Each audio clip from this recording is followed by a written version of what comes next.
اینم خورش اناربیج یا به گویش مامانم اناراویج.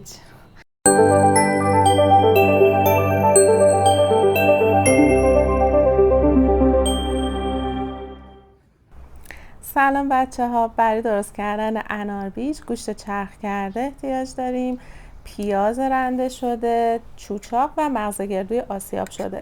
چوچاق یه سبزی محلی شمالی هست که خوب آسیاب شده، با پیاز رنده شده مخلوط میکنم.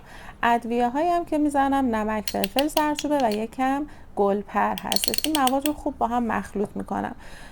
خیلی وقتا من سبزی به مایه گوشتیم اضافه نمی کنم، یعنی این واجب نیست، ولی خب من دوست دارم که اون عطر بیشتر بشه. وقتایی که داشته باشم سبزی خامش رو، چوچاق خام رو حتما اضافه می کنم. میتونید حذف کنید یا مثلا از نعنا و اینا استفاده بکنید.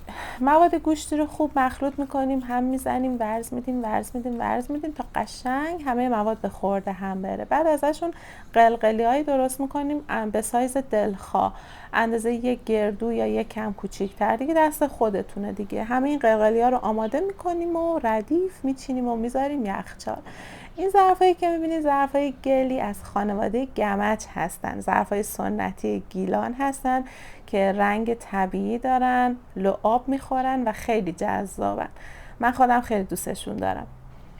بعد از اینکه قلقلیا آماده شد، قلقلیا رو کنار گذاشتم یخچال و رفتیم سراغ درست کردن خورش.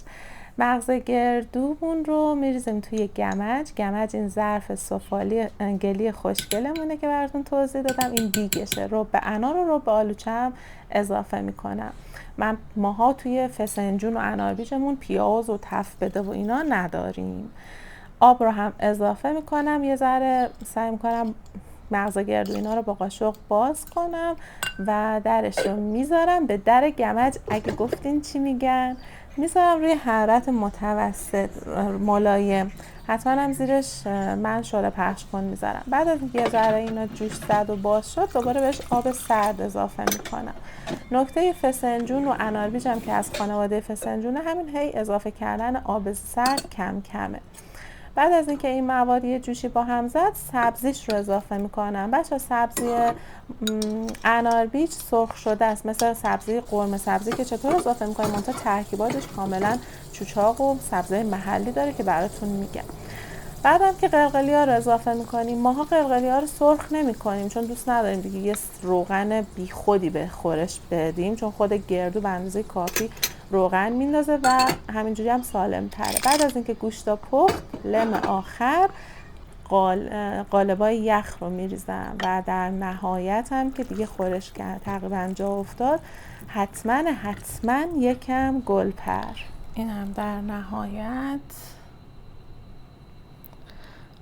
خب یه گمج اینه که شما همینجوری هم بیارین سر سفره، این تا ساعت ها داره قل میزنه و گرم نگه میداره غذا رو. خب من برای اینکه بهتر دیده بشه توی ظرف روشن میریزم براتون. اون برم کته رو دارید مشاهده میکنید که یک کته بیروغن گیلانیه. میبینید چقدر ظاهر شبیه همون داوود پاشاییه که حالا میذارم این بالا، حتما ببینید. اونم ظاهرش مثل اونه ولی انصافا طعمش اینا فرق میکنه. سبزی محلی رو اگه میخواین ازم بپرسید براتون مینویسم، ولی خب من دیگه الان، قبلا همه رو از رشت می آوردم ولی الان دیگه خدا رو 100,000 مرتبه شکر خب پیجای خوبی هستش، از چند تا خرید کردم دیگه، 2 تاشون رو خیلی از پیجای اینستاگرام تهیه میکنم. در انتها هم چی؟ اگر کانالم رو سابسکرایب نکردید حتما سابسکرایب یادتون نره.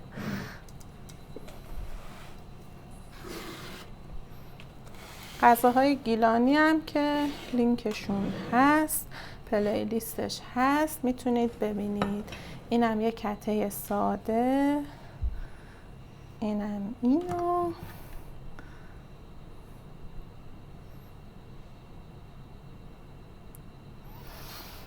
همین. امیدوارم خوشتون بیاد، درست کنید، لذت شو ببرید و نوش جونتون بشه. خدافظ.